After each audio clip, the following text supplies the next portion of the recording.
जय हिंद दोस्तों। आज हम लोग बात कर रहे हैं आप सभी को क्या बच्चों 18 फरवरी को पेपर है, तो आप लोग जरूर देख कर जाइएगा। देखिए क्या है, बहुत ही महत्वपूर्ण है। देखिए क्या बच्चों, हाई स्कूल एग्जाम 2022 बच्चों, क्या हाई स्कूल एग्जाम 2022। ठीक है। देखिए दोस्तों, आपके जो प्रश्न रहने वाले हैं टोटल 23 क्वेश्चन रहेंगे। क्या बच्चों 23 प्रश्न रहेंगे और 23 प्रश्नों को आपको क्या सॉल्व करना है। कोई भी प्रश्न आप छोड़कर मत आइएगा। ठीक है। उसका देखिए आप प्रिंट दोस्तों क्या टोटल 10 पेज रहने वाले हैं और समय आपको दोस्तों 3 घंटे का दिया जाएगा। कितना? 3 घंटे का बच्चों आपको समय दिया जाएगा और आपका जो पूर्णांक रहेगा, मैक्सिमम जो पूर्णांक रहेगा 80 का रहेगा। क्या बच्चों, जो पूर्णांक रहेगा आपको 80 का रहने वाला है। ठीक है। तो आप लोग पूर्णांक को भी रट लीजिएगा। क्या जो अधिकतम पूर्णांक रहने वाला है बच्चों 80 का अधिकतम पूर्णांक रहेगा। ठीक है। तो आप लोग इसे भी रट लीजिएगा। तो चलिए देखिए थोड़ा आगे आ जाते हैं, थोड़ा हम लोग बात कर लेते हैं। देखिए क्या है, सबसे पहले देखिए क्या है, सभी प्रश्न करना अनिवार्य है बच्चों। क्या कोई भी प्रश्न आप मत छोड़ कर आइएगा। एक एक प्रश्नों को क्या करना अनिवार्य है। एक भी प्रश्न आप लोग मत छोड़िएगा। मेरी आपसे एक विनती है, रिक्वेस्ट है कि आप लोग प्रत्येक प्रश्नों को सॉल्व कीजिएगा। ठीक है बच्चों। देखिए क्या 32 अंक के बहुविकल्पी प्रश्न आने वाले हैं, तो आप लोग क्या करिए कि बहुविकल्पी प्रश्न पर ज़्यादा फोकस करिए। क्योंकि देखिए इसका नंबर यदि कटता है तो डायरेक्टली कट जाता है, लेकिन जो लिखित रूप में होता है उसमें जो नंबर कम कटने के चांस होते हैं। ठीक है। देखिए क्या है, 6 से 15 तक बच्चों वस्तुनिष्ठ प्रश्न होगी, जिनके लिए आपको 2 अंक दिया जाएगा। इनका उत्तर बच्चों आपको 30 शब्दों में लिखना होगा। ठीक है। देखिए 16 से 19 तक 3 अंक वाले प्रश्न होंगे, जिनके लिए आपको क्या 75 शब्दों में उत्तर लिखना होगा बच्चों। वहीं पर बात करते हैं 20 से 23 तक बच्चों, तो 4 अंक वाले प्रश्न होंगे और इनका उत्तर 120 शब्दों उत्तर लिखना होगा। ठीक है। तो चलिए एक सबसे पहले क्वेश्चन की बात करिए सर जी। चलिए आप लोग को क्वेश्चन दिखाते हैं और उसका आंसर भी दिखाते हैं। तो आ जाइए भाई, सबसे पहले क्वेश्चन की ओर आ जाइए। सबसे पहले क्वेश्चन की ओर आ जाइए। क्या सही विकल्प चुनकर लिखिए बच्चों। क्या जो विकल्प आपको दिख रहे हैं उन विकल्प में से कोई एक विकल्प सही है, उसको क्या करना है चुनकर लिखना है। देखिए क्या है, खा का उच्चारण स्थान है, जो खा का उच्चारण स्थान है दोस्तों, खा हमारे कंठ से निकल रहा है। कहाँ से निकल रहा है बच्चों? कंठ से। खा तुम्हारे कहाँ से निकल रहा है? कंठ से निकल रहा है। खा का उच्चारण हमारा क्या हो जाएगा? कंठ। अब देखो आजीवन में कौन सा समास है? आजीवन में हमारा कौन सा समास है बच्चों? तो आपको बताना है आजीवन में कौन सा समास है। तो बच्चों आपको बता दें, आजीवन में जो समास हो जाएगा बच्चों, क्या आजीवन में जो समास हो जाएगा अव्ययी भाव समास हो जाएगा। क्या बच्चों? अव्ययी भाव समास हो जाएगा हमारा किसमें? आजीवन में हमारा क्या हो जाएगा? अव्ययी भाव समास। किसमें बच्चों? आजीवन में। अगर आपसे कोई पूछ ले कौन सा समास होगा, तो आप बताएंगे क्या? अव्ययी भाव समास। चलिए भाई आगे प्रश्न की ओर आगे आ जाइए, आगे आ जाइए।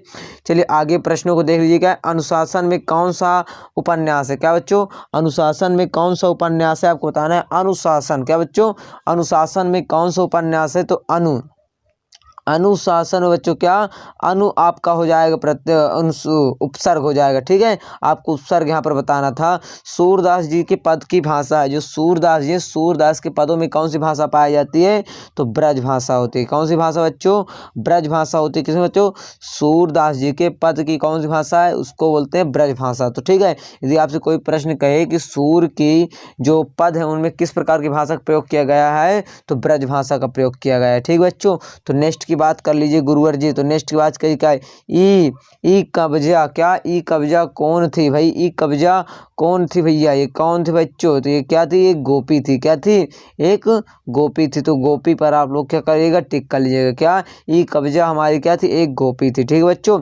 अब जो क्या पृथ्वीराज रासो, ये बहुत इंपॉर्टेंट प्रश्न है बच्चों, इसे आप टिक मार कर लीजिएगा। बता दें यह कई बार एग्जाम में पूछा गया है, तो आप लोग ध्यान दीजिए, इस बार भी एग्जाम में आने की बहुत ज़्यादा संभावना है, तो आप लोग इसे कर लीजिएगा। क्या पृथ्वीराज रासो, पृथ्वीराज रासो हमारा क्या एक महाकाव्य है बच्चों। क्या महाकाव्य है। तो पृथ्वीराज रासो हमारा क्या बच्चों? महाकाव्य है। तो आप लोग टिक कर लीजिएगा, पृथ्वीराज रासो क्या हमारा बच्चों? एक महाकाव्य है। तो प्यारे बच्चों आप लोग इसे टिक कर लीजिएगा। तो हमारी बात है आपको समझ में आ रही है तो अच्छी बात है, नहीं आ रही तो कोई बात नहीं। ठीक है। चलिए आ जाइए आगे। अब देखिए थोड़ा यहाँ पर ध्यान दीजिए, दूसरा प्रश्न जो है यहाँ पर गायब है। दूसरा प्रश्न आपको मिल जाएगा बहुत जल्दी, तो उसके लिए आप चिंता मत कीजिएगा। ठीक है। टेलीग्राम को ज्वाइन कर लो, टेलीग्राम का लिंक डिस्क्रिप्शन बॉक्स में दे दिया जाएगा, वहाँ से आप जाइए टेलीग्राम को ज्वाइन कर लीजिएगा। ठीक है। सही विकल्प देखिएगा, तो सही जोड़ी बनाना है, खंड आ खंड बा। क्या बच्चों? खंड आ खंड बा। देखो राग सोरठा बच्चों, क्या राग सोरठा, तो राग सोरठा के जो रचनाकार है भैया मीराबाई हो जाएगा। राइट आंसर क्या? मीराबाई। ठीक है। विनय पत्रिका, तो बताइए भैया विनय पत्रिका किसकी रचना है? तो आप सभी जानते हैं जो विनय पत्रिका है भैया तुलसीदास जी की रचना है। क्या विनय पत्रिका हमारी क्या बच्चों तुलसीदास जी की क्या बच्चों रचना है। उसका देखो क्या जल्दी उठना क्या स्फूर्ति का काम है बच्चों। क्या जल्दी उठना हमारा क्या स्फूर्ति का काम है। तो रौद्र रस का स्थायी भाव हमारा क्या होता है उत्साह होता है। क्या बच्चों रौद्र रस का स्थायी भाव हमारा क्या होता है उत्साह होता है बच्चों। ठीक है तो रौद्र रस का यदि आपसे कोई स्थायी भाव पूछे तो क्या बताएंगे उत्साह बताएंगे। ठीक है नेताजी की मूर्ति तो नेताजी की मूर्ति कहाँ लगी थी नगर पालिका द्वारा लगाई गई थी। क्या बच्चों नगर पालिका द्वारा लगाई गई थी। क्या बच्चों नेताजी की मूर्ति। तो आप लोग इसे भी टिक कर लीजिएगा। तो चलिए मेरी बातें आपको समझ में आ गई तो लाइक करना अन्यथा आप लोग डिसलाइक भी करके जा सकते हैं। ठीक है अब देखो क्या है तृणधारा का मतलब क्या दुखों से पीड़ित। क्या बच्चों तृणधारा का मतलब क्या होता है कि दुखों से पीड़ित। चलिए ठीक है भाई अगले प्रश्न की ओर बात कर लीजिए गुरुवर जी। तो आगे प्रश्न की ओर हम आ जाते हैं। अब देखिए अगला प्रश्न आपसे कह रहा है प्रश्न को पढ़ लीजिए थोड़ा एक बार अच्छे से। निम्न प्रश्नों के उत्तर एक वाक्य में देना है। क्या बच्चों निम्न प्रश्नों के उत्तर आपको क्या एक शब्द में या फिर एक वाक्य में उत्तर देना बच्चों। क्या एक शब्द कह लीजिए या फिर एक वाक्य कह लीजिए इसमें क्या करना आपको उत्तर देना है। चलिए देखिए क्या है काव्य की शोभा बढ़ाने वाले तत्व क्या कहलाते हैं अलंकार कहलाते हैं। क्या बच्चों अलंकार कहलाते हैं। क्या काव्य की शोभा बढ़ाने वाले जो तत्व होते हैं अलंकार कहलाते हैं। ठीक है चलिए यथाशक्ति में कौन सा समास है यथाशक्ति में भैया कौन सा समास है। तो यथाशक्ति में भैया कौन सा समास है तो आप लोग बताइए यथाशक्ति में कौन सा समास है। तो यथाशक्ति में प्यारे बच्चों आपको बता देते हैं हम लोग यथाशक्ति में यदि आप लोग देखेंगे अव्ययी भाव समास है। क्या बच्चों अव्ययी भाव समास। क्या बच्चों अव्ययी भाव समास आपको हो जाएगा राइट किसमें बच्चों यथाशक्ति में। ठीक है अव्ययी भाव समास हो जाएगा। ठीक है बच्चों अब जो क्या नेताजी की मूर्ति कितनी ऊंची थी। तो नेताजी की मूर्ति जो थी 2 फुट ऊंची थी। क्या बच्चों 2 फुट जो नेताजी की मूर्ति थी कितनी फुट ऊंची थी तो 2 फुट आपको हो जाएगा राइट आंसर। कहानी उपन्यास की उपेक्षा क्या होती है। जो कहानी है उपन्यास की अपेक्षा हमारी क्या होती है छोटी होती है। क्या होती है बच्चों छोटी होती है। जो कहानी है उपन्यास की अपेक्षा क्या होती है छोटी होती है। तो आप लोग इसे टिक कर लीजिएगा। तो चलिए मेरी बातें आपको समझ में आ गई है तो अच्छी बात है। यदि नहीं आई है तो कोई बात नहीं आप लोग समझ जाएंगे थोड़ी थोड़ी वेट कीजिए। ठीक है उपासना करने वाले को क्या कहते हैं या फिर क्या कहलाता है उपासना करने वाले को क्या उपासक कहते हैं। क्या बच्चों उपासक कहते हैं। उपासना करने वाले को क्या कहते हैं उपासक कहते हैं भैया। ठीक है चौपाई छंद में कुल कितनी मात्राएं होती है। तो चौपाई छंद में यार कितने बार ये वाला प्रश्न रिपीट हो चुका है कहते हैं इसलिए रिपीट कर डाओ रट डाओ। चौपाई छंद में हमारी 16 मात्राएं होती है। कितने बच्चे 16 मात्राएं होती है। ठीक है तो आप लोग इसे कर लीजिएगा। क्या बच्चों 16 मात्राएं होती है। किसमें बच्चों चौपाई छंद में हमारी कितनी मात्राएं 16 मात्राएं होती है। ठीक है देखिए क्या है अनेक अर्थी शब्द किसे कहते हैं। तो अनेक अर्थी शब्द की डिफिनेशन हम लिख देते हैं नीचे आप लोग देख लीजिएगा। अनेक अर्थी शब्द ऐसे शब्द क्या बच्चों ऐसे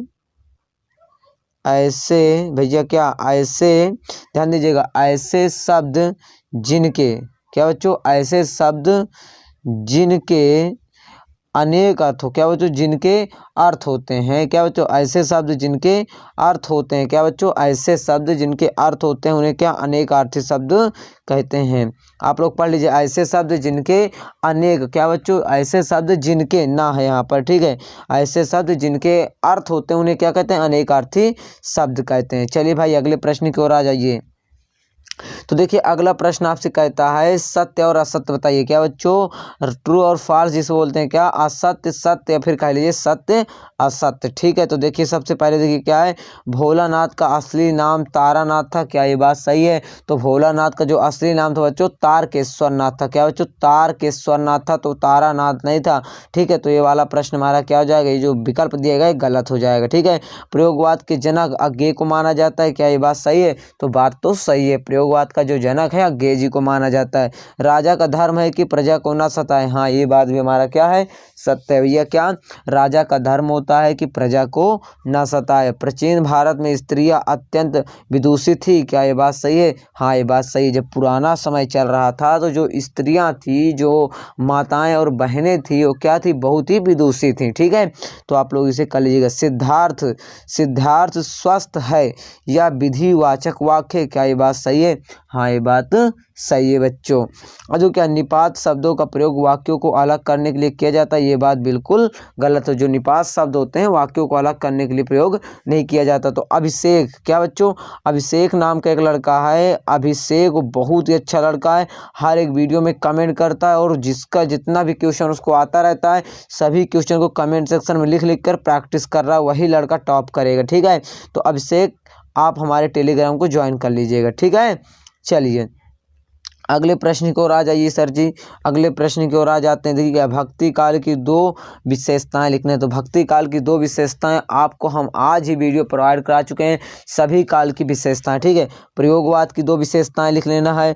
गोस्वामी तुलसीदास जी या सूर्यकांत त्रिपाठी निराले की 2 रचनाएं और काव्यगत विशेषताएं लिख लेना है बच्चों। आग से रोटियां सेकने के लिए माँ ने बेटी को सचेत करना क्यों जरूरी समझा? क्योंकि जो उसकी बेटी थी कभी रोटी तो बनाई नहीं थी, उसको डर था कहीं खराब ना कर दे, इसलिए। ठीक है, छायावाद के फिर से 2 विशेषताएं लिखना है बच्चों। क्या है? छायावाद की 2 विशेषताएं लिखना है। वीर रस की परिभाषा लिखना है। ठीक है, पायो नाम चरु चिंतामणि के कवि का आशय है भैया, इसको बताना। या फिर तो हम देखो क्या प्रश्न है, संस्कृति जीवन के लिए आवश्यक क्यों है, आपको इसको बता दीजिएगा। अब देखिए अगला प्रश्न आपसे कह रहा है क्या, कोई 2 उपन्यास के नाम एवं उनके लेखक का नाम लिखे। क्या? कोई 2 उपन्यास के नाम और उनके लेखक का नाम लिखिए भैया, तो आप लोग कर लीजिएगा।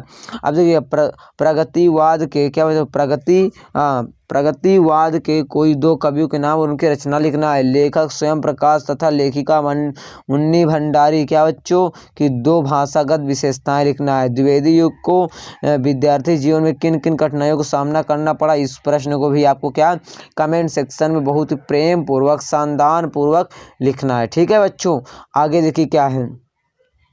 अब देखो क्या, पीताम्बरधारी श्री कृष्ण के सौंदर्य का वर्णन करता है बच्चों। क्या वर्णन करना है? तो अब हम इसके आगे का प्रश्न अब आपको नहीं दिखाएंगे। यदि आपको इसके आगे का प्रश्न देखना है तो इस वीडियो पर बच्चों 10,000 लाइक पूरा कर दो। क्या बच्चों, 10,000 लाइक जैसे ही पूरी हो जाएगी तो इसके आगे का प्रश्न आपको दिखा देंगे उत्तर के साथ। अभी तो हमने आपको बहुत ही कम उत्तर दिखाया है, तो यदि आप लोग को इसका पूरा पेपर चाहिए वो भी हल के साथ, तो आप लोग हमें क्या करिएगा भैया, कमेंट कीजिएगा और इस वीडियो पर 10,000 लाइक कीजिएगा। ठीक है, तो चलिए यदि आपको हमारा वीडियो पसंद आया है तो वीडियो को लाइक शेयर और चैनल को सब्सक्राइब कर लीजिए। तो चैनल को सब्सक्राइब करना क्या है कि जो लाल वाला बटन दिख रहा है भैया उस पर आप रियल पेपर फेंको, चाहे वायरल पेपर फेंको, चाहे कौनो पेपर फेंको, लेकिन वो दब कर सफ़ेद हो जाना चाहिए।